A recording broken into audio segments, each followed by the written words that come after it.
He should not have been watching. The television was too loud, the room too quiet, and the words too sharp. But Barron Trump sat there, frozen, as Jasmine Crockett's voice thundered through the screen. Her accusations were not subtle.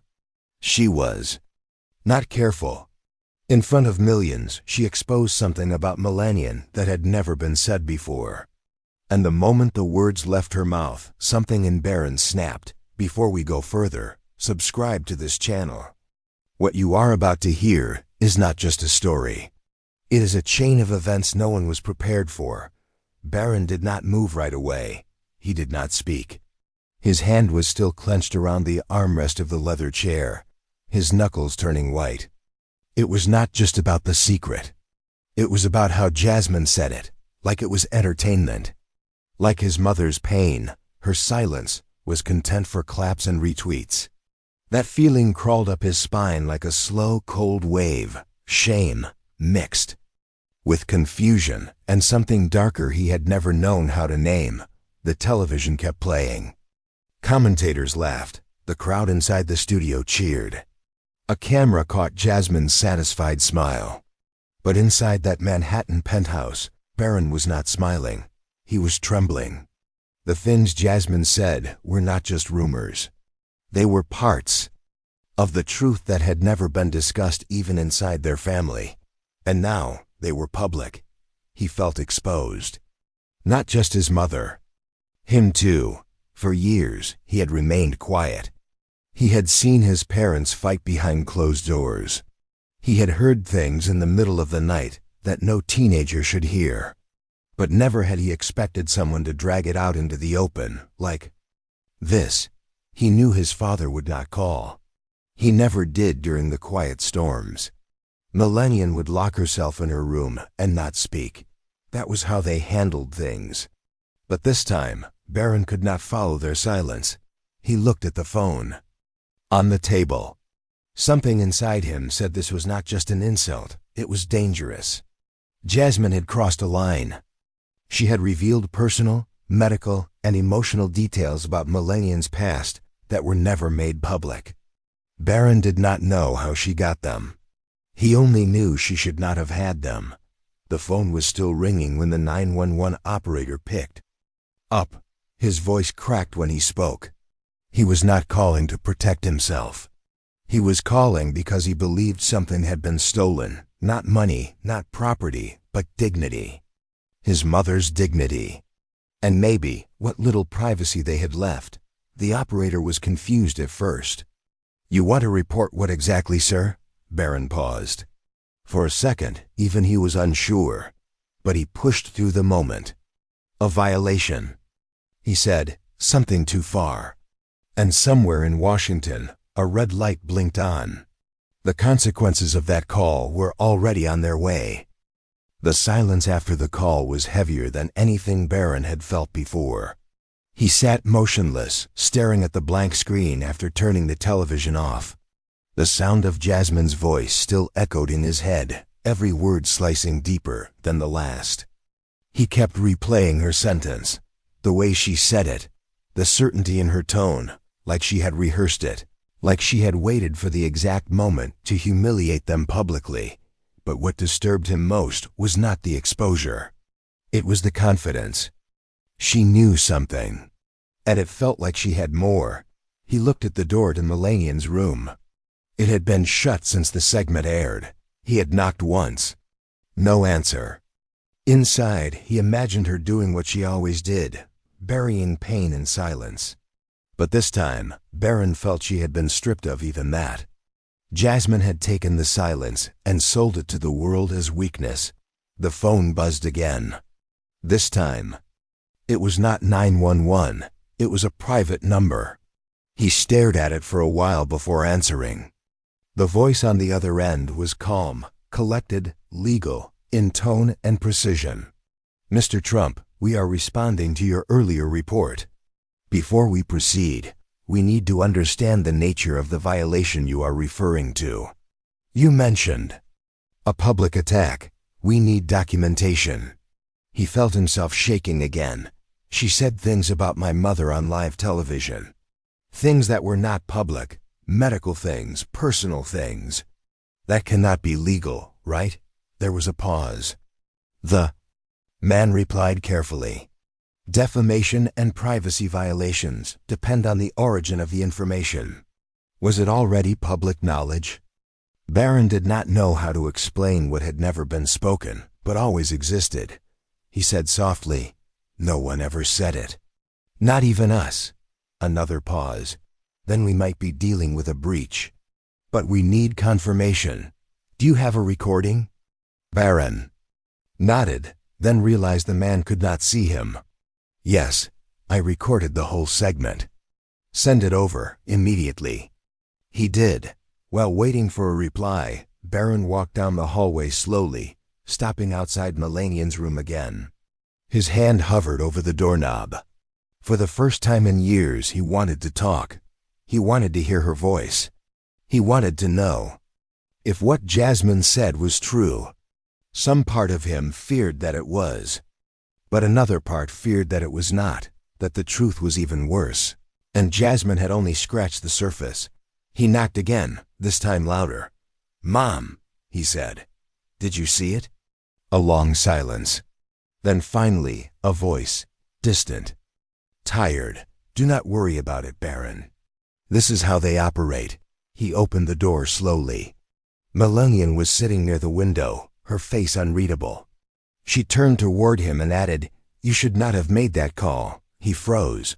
"Why?" "Because." "Now," she said, standing up, "they will come for you too." The next morning began without light.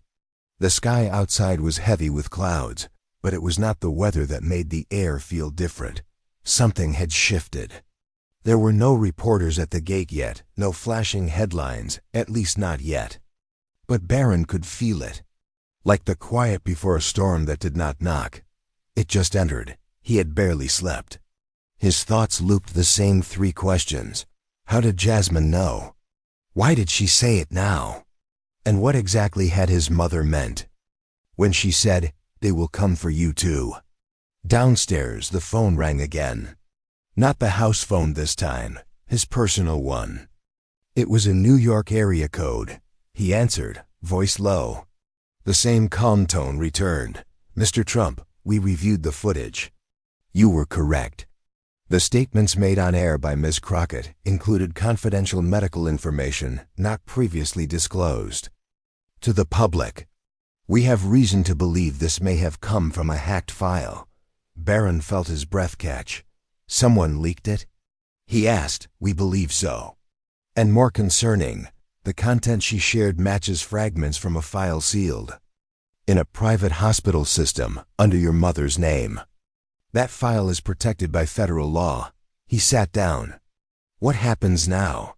"The FBI has been notified. We advise you to stay off the media, make no statements, and remain where you are until further notice." The call ended. But the questions had only begun.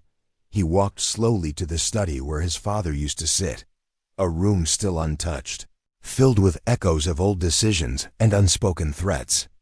He picked up an old envelope that had been sitting on the desk for weeks. Melania had placed it there after her last trip to Washington. He had never opened it. This time he did. Inside was a photograph, old, slightly torn at the edge. It showed a younger Melania standing next to a man Barron did not recognize. The back of the photo had a year scribbled in black ink and two words, "Before everything." He stared at it, confused. Why did his mother keep this? And why now, after Jasmine's explosion? Did it feel important? He turned to head back upstairs, photo in hand, but stopped. The house alarm beeped once. Someone had opened the front gate. His heart skipped. He walked cautiously to the monitor. A black SUV sat still at the entrance. Two men in suits exited the car and approached the door. One of them looked directly into the security camera and spoke into his collar mic. Seconds later, the intercom buzzed. "This is Agent Rhodes, Federal Bureau of Investigation. We are here to speak with Mr. Barron Trump." Barron looked upstairs where his mother's door remained closed. Then he looked back at the monitor. His life had just cracked open, but this was only the beginning. Barron opened the door with a still face, trying to hide the storm building inside him. The two agents entered without hesitation, their eyes scanning the space with quiet precision. Agent Rhodes was taller, older, with a calm voice that did not match the tension of the moment. "We are here on a private directive, nothing public. Not yet," he said. Barron stepped aside and let them in. They sat in the formal lounge, the air between them heavy. Rhodes placed a black file on the glass table and opened it slowly. Inside were stills from the broadcast, Jasmine's face mid-sentence, a transcript of her exact words, and a data trail that showed the medical file being accessed from an anonymous IP address 2 nights before the show aired. Rhodes tapped the final page. "This," he said, "is what changes everything." Barron leaned forward. "Who accessed the file?" "We do not know yet," Rhodes replied. "But the system was breached through a government-level channel. That means someone on the inside, someone with clearance, wanted this to go public." Barron blinked. "You think this was planned?" "We believe it was coordinated," Rhodes answered.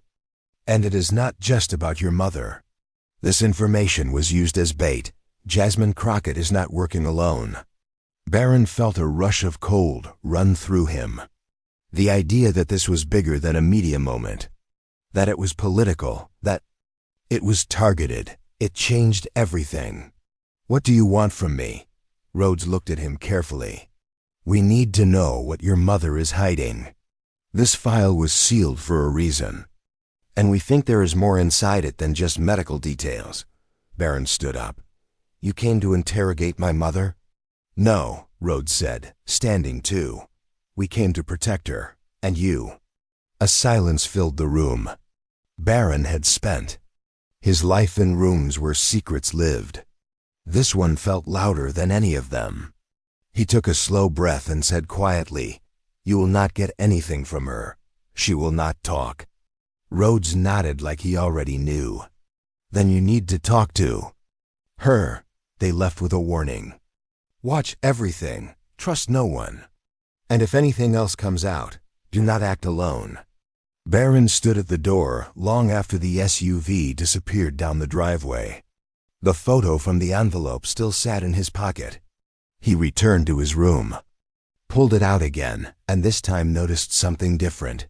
Behind the man next to Melania in the photo, a small symbol on the wall. It was not random.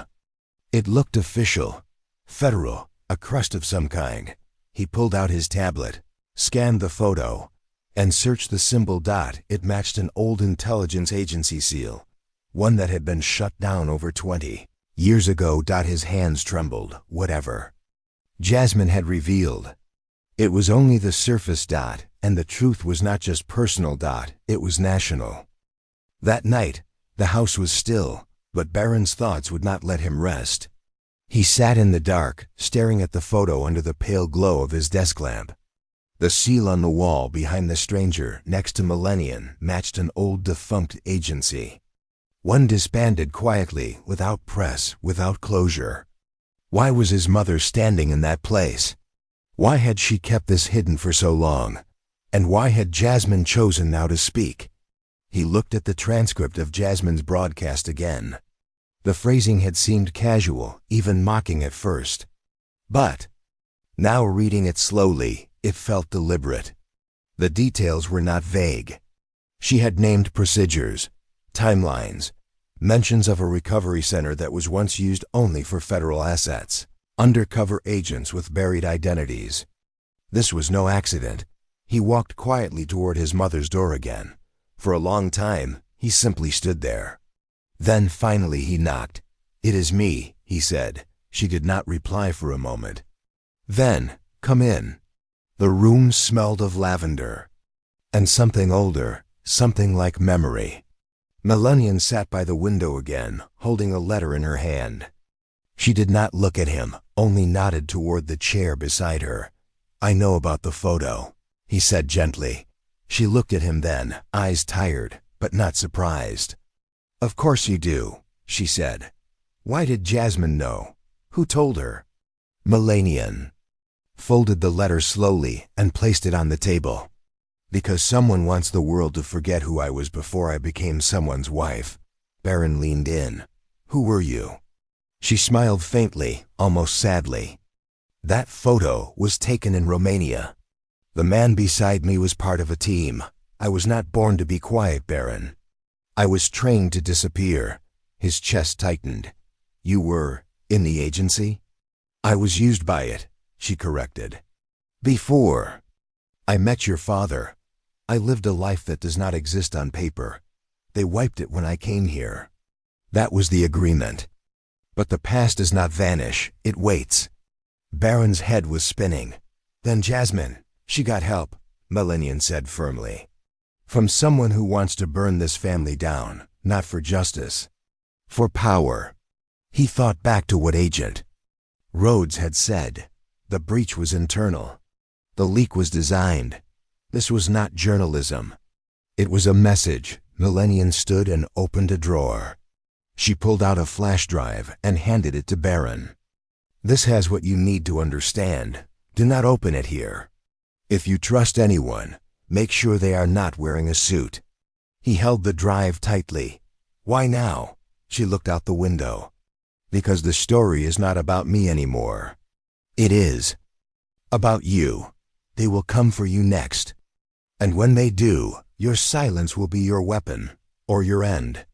Barron turned the drive over in his hand. He did not know it yet, but it contained footage that would tear open the truth about Jasmine, about Washington, and about what his mother once did in the name of the United States. The next morning, Barron left the house before sunrise. The city had not awakened yet, and that gave him time. He wore a plain jacket, hood up, head down. No driver, no security. Just silence as he slipped out of the life he had always known. Even if just for a few hours.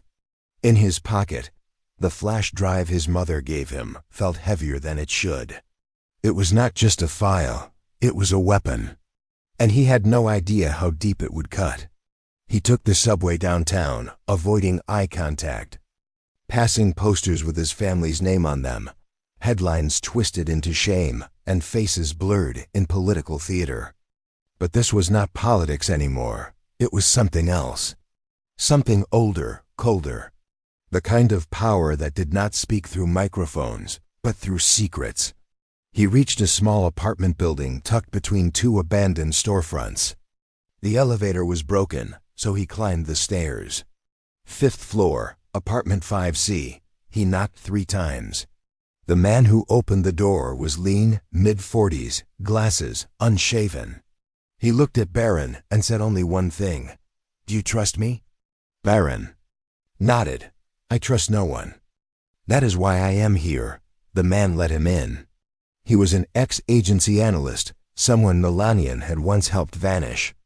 Someone who owed her enough to help her son without asking why. Barron placed the flash drive on the table. This needs to stay off the grid, he said. I need to know what is on it. Fast. The man connected the drive to a closed system. No internet, no sync. Just raw access. The screen filled with encrypted files. Videos, transcripts, operation logs. As he decrypted the folders, his expression shifted from curiosity to concern. This is not just about your mother, he said slowly. This is a record of everything. Missions, identities, even names still active in the field. Barron leaned in. What does Jasmine Crockett have to do with it? The man opened a folder titled Project Sonata. Inside was footage, grainy but clear. Jasmine, years ago, in a secure facility, not as a guest, as an informant. One who had traded names for protection. One of those names had been Melania's. She sold this story long before she ever stepped in front of a camera, the man whispered. She was a part of the leak years ago, but someone held it back, until now. Barron's stomach sank. So this was planned, all of it. Yes, the man said. And the moment you called the cops, you walked into the trap. Barron stood up, heart pounding. I have to warn her. But it was too late. At that moment, back in the penthouse, the door had already been kicked open. Federal agents rushed in, not to protect Melania. To arrest her. And as Barron ran back toward the chaos, one thing became clear. The story Jasmine started on Live TV was never meant to expose the past.